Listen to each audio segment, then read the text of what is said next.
आप देख रहे हैं स्मार्ट वर्ल्ड ऑफ टेक्नोलॉजी। हमारे चैनल को सब्सक्राइब कीजिए और साथ में बेल का आइकॉन भी प्रेस कीजिए। हम लेके आते हैं आपके लिए लेटेस्ट टेक्नोलॉजी की वीडियो। हेलो फ्रेंड, नमस्कार। मैं मोनू सिंह और आप सबका स्वागत करता हूं अपने YouTube channel smart world of technology में। दोस्तों, आज की इस वीडियो में मैं आपको एक मल्टीमीटर का पूरा ट्यूटोरियल बताऊंगा, यानी कि मल्टीमीटर के बारे में मैं आपको पूरी विस्तार से जानकारी दूंगा। कौन से ये 2000 ओम क्या होता है, कंटिन्यूटी क्या होता है और एसी-डीसी क्या होता है, और कौन से सामान को आप किस पे सेट करके चेक कर सकते हैं, इसके बारे में पूरी विस्तार से बताऊंगा। तो दोस्तों, सबसे पहले अगर आपने मेरे चैनल को सब्सक्राइब नहीं किया है तो प्लीज़ सब्सक्राइब ज़रूर कर लें और हो सके तो लाइक शेयर भी कर दें।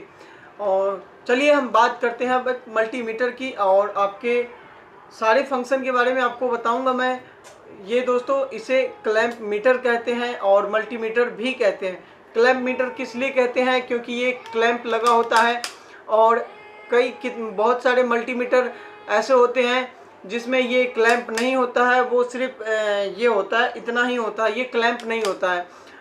सबसे पहले क्या हुआ था कि जब पुराना मल्टीमीटर था तो धीरे धीरे मॉडिफाई होते होते होते होते आज टेक्नोलॉजी इतनी आगे बढ़ गई है कि अब दुनिया का लगभग चीज़ आप मल्टीमीटर से चेक कर सकते हैं। तो दोस्तों, बस मल्टीमीटर को थोड़ा सा समझना होता है, इसमें कुछ भी ज़्यादा नहीं है। मतलब समझने के लिए अगर आप एक एक पॉइंट को समझ लीजिएगा ना, तो इसमें आपको प्रॉपर तरीके से समझ जाइए कि कौन से सामान किस पे चेक होता है। सबसे पहले मैं आपको एक चीज़ दिखा दूं कि आप देख रहे हैं ये 1 2 3 4 5 6 7 8 यहीं तक है, और उसके बाद जो ये है घुमा हुआ है, ये यही है दोबारा घुमा हुआ।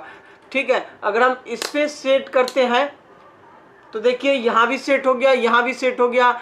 और मल्टीमीटर में आपको बता दूं कि मार्केट में जो है वो आप पहले तो जो आता था, आज से बहुत पहले, जब मल्टीमीटर आज से मतलब 5 साल 7 साल 10 साल पहले की बात करेंगे, तो उस समय जो मल्टीमीटर था वो एक चरखूट में था और हर फंक्शन का अलग अलग खाना बना हुआ था।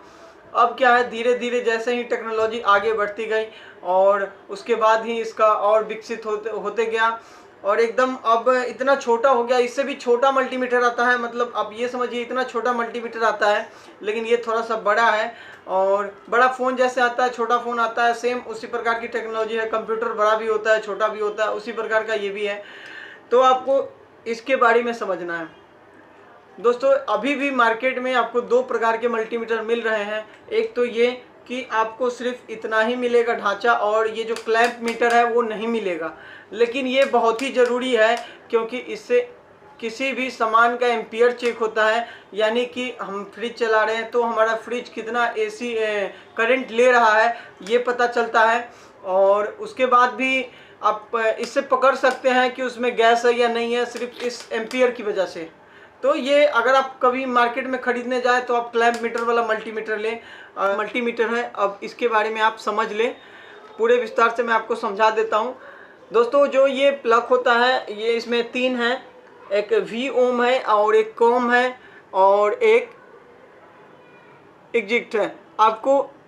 आपके पास इसका कोई फंक्शन नहीं है, आपके पास इसका कोई काम नहीं है, तो इस पर ध्यान मत दें। लेकिन अब के जो लेटेस्ट आ रहे हैं वो सिर्फ इसमें 2 ही हैं। ये थोड़ा पुराने वाले में ये तीसरा है, या कंपनी के ऊपर भी डिपेंड करता है। तो आपको सिर्फ इसका यूज करना है और इसका यूज करना है।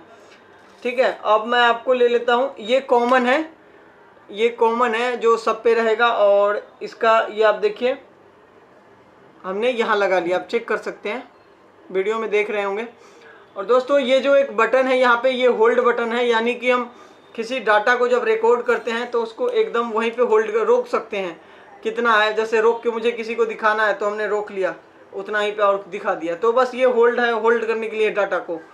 ठीक है, और इसके पीछे बैटरी लगती है।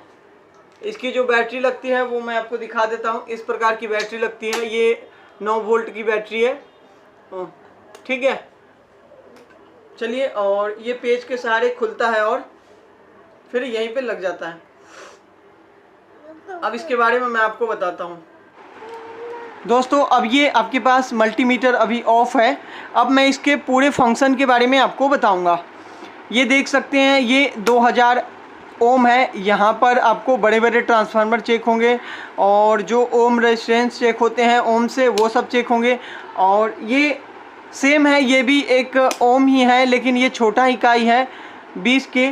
तो दोस्तों इस पर भी ट्रांसफार्मर वगैरह ही चेक होते हैं या कोई ऐसा चीज़ जो इस पर चेक हो सकता है, ओम रेजिस्टेंस वगैरह। तो चलिए मैं आपके पास एक कभी चौक लेके आया हूँ। ये ट्यूबलाइट का चौक है, इसे भी आप चेक कर सकते हैं, ये ख़राब है ये सही है। ये भी एक प्रकार का ट्रांसफार्मर ही होता है। तो चलिए मैं अब देखिए इस ओम को, अगर ये ओम 0.05 या 6 इसके आसपास रहता है तो ये सही है, अन्यथा ये ख़राब है। अब ये देख सकते हैं, ये देखिए 0.05 है तो ये बिल्कुल सही है। अगर ये ख़राब होता तो बिल्कुल 00 होता या फिर 10 होता, 15 होता, 16 होता, इस प्रकार का होता तो हम इसे समझते कि ये बिल्कुल ख़राब है। अब ये चौक बिल्कुल सही है तो आप चौक को इस प्रकार से यहाँ पे सेट करके और चेक कर सकते हैं। ठीक है, अब यहाँ पे आप आ जाइए। अब ये दोस्तों ये कंटिन्यूटी है और इसे बजर भी कहते हैं। अब इस पे घर के लगभग बहुत सारे आइटम चेक होते हैं। सबसे ज़्यादा जो आपके काम का चीज़ है वो यही है। इस पे आप कुछ भी चेक कर सकते हैं। यानी कि मैं आपको एक शॉर्ट में समझा देता हूँ। आपके पास एक वायर है, मान लीजिए ये वायर है, ठीक है। अब ये आप पहला छोर यहाँ लगाएंगे, दूसरा छोर यहाँ लगाएंगे। अगर ये बीच से कहीं से टूटा है तो ये कंटिन्यूटी नहीं बजेगा, जिससे आपको पता चल जाएगा ये वायर ख़राब है। किसी भी सर्किट को, किसी भी चीज़ को आप एक छोर से दूसरे छोर तक वो ओके है या नहीं है, उसको चेक करने के लिए यूज कर सकते हैं। चलिए मैं आपको अब इस मल्टीमीटर के द्वारा समझा देता हूँ।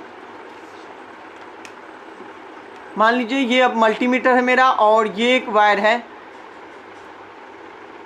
अब मैं इसे यहाँ टच किया, ठीक है।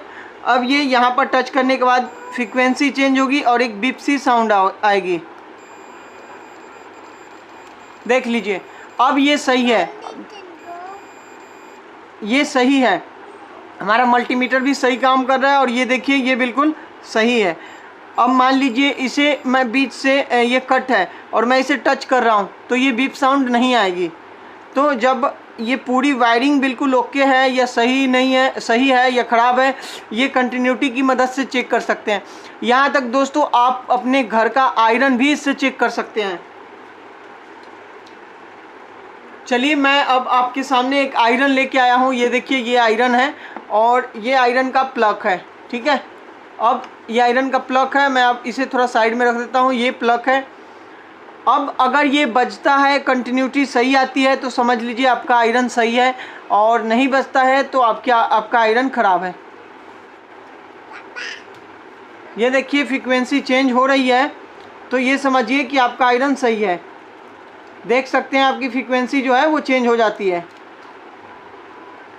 तो ये आपका आयरन बिल्कुल सही है। इसमें कॉइल होता है, कॉइल से घूम के ये वायर आता है तो ये इसलिए बजना चाहिए, ठीक है। अगर आपका कोई टीवी का केबल ख़राब है तो उसको भी आप केबल को निकाल के चेक कर सकते हैं, या आप इस छोर से लेके दूसरे छोर पे जब लगाइएगा तो उसके बीच का वायर पता चल जाएगा कि वो सही है या नहीं है। इस प्रकार से आप ये भी चेक कर सकते हैं। तो दोस्तों अब ये आप कंटिन्यूटी का मतलब समझ गए हैं कि कंटिन्यूटी पे क्या चेक हो सकता है, ठीक है। अब आपके सामने जो है वो डीसी वोल्टेज है। अब दोस्तों ये जो आप एरो देख रहे हैं सीधा निशान है बिल्कुल ऐसे, तो जो सीधा निशान होता है बिल्कुल वो डीसी का होता है। तो ये जो डीसी है वो 1000 वोल्ट तक आप चेक कर सकते हैं, और यानी कि 0 से लेके 1000 वोल्ट तक चेक कर सकते हैं। आपके घर में जो बैटरी है, इन्वर्टर है, उसकी बैटरी चेक कर सकते हैं आप। घड़ी की पेंसिल बैटरी चेक कर सकते हैं। दोस्तों अब ये डीसी वोल्ट मैं चेक कर रहा हूँ और देख सकते हैं यहाँ पर आप, मैंने एक सिरा यहाँ लगा रखा है और दूसरा यहाँ लगा रखा है, और इसकी वोल्टेज देख सकते हैं ये 12 वोल्ट है। अब ये 12 वोल्ट है तो ये बिल्कुल ओके है, ठीक है दोस्तों। अब ये डीसी वोल्टेज भी चेक हो गया। चलिए अब हम दूसरा चेक करते हैं एसी। तो दोस्तों इस पे हमें एसी चेक करना है। कौन सा एसी चेक करना है? जो हमारे घर में सप्लाई रहता है उसे एसी कहते हैं, जो ट्रांसफार्मर से आता है, और जो बैटरी के थ्रू होता है वो डीसी होता है। लेकिन जो बैटरी से इन्वर्टर के द्वारा निकलता है वो भी एसी सप्लाई होता है, क्योंकि वो डीसी को एसी में कन्वर्ट करता है। तो आप इन्वर्टर से जो आउटपुट निकलता है उसका भी वोल्टेज इससे चेक कर सकते हैं कि आपका जो इन्वर्टर है वो कितना वोल्टेज निकाल रहा है। जो घर के स्टैंडर्ड वोल्टेज माना जाता है वो 220 माना जाता है। तो मैं आपको अभी चेक करके बताऊंगा घर के वोल्टेज को। और दोस्तों अगर आप डबल फेज़ भी चेक करना है आपको, तो आपको इसी से चेक करना होगा। डबल फेज़ भी आप चेक कर सकते हैं, उसका जो वोल्टेज होता है वो 440 होता है। तो चलिए, ये अब मैं घर का बोर्ड ले आया हूँ और ये मेरा स्विच ऑन है।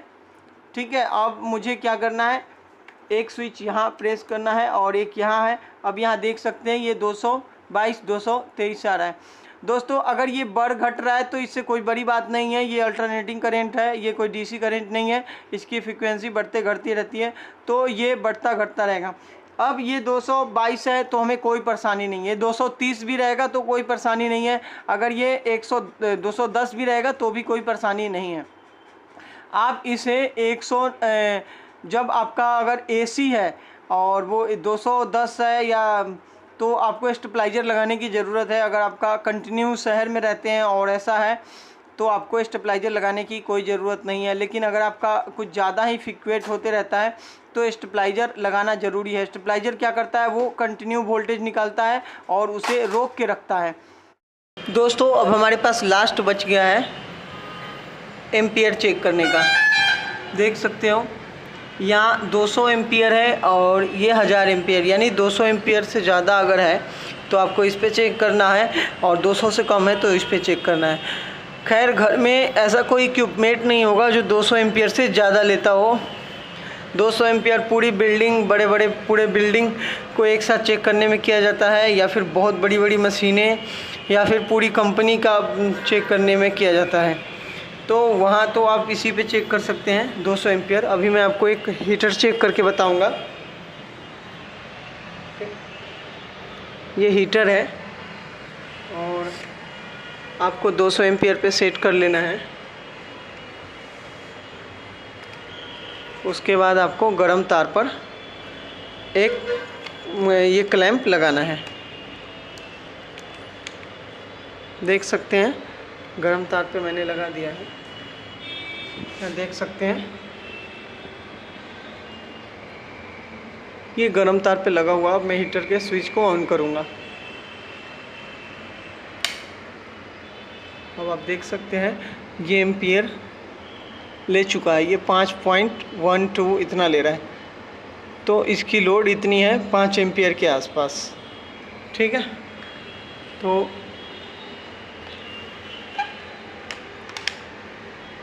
इतना ही है दोस्तों अंत में। और लगभग मैंने सारे आपको बता दिए कि कैसे चेक करने हैं और कैसे चेक होता है।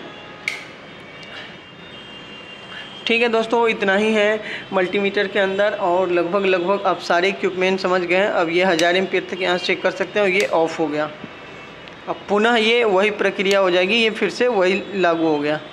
ठीक है, तो यहाँ पे ऑफ़ हो गया। हमने आपको लगभग सारे फंक्शन के बारे में समझा दिया है।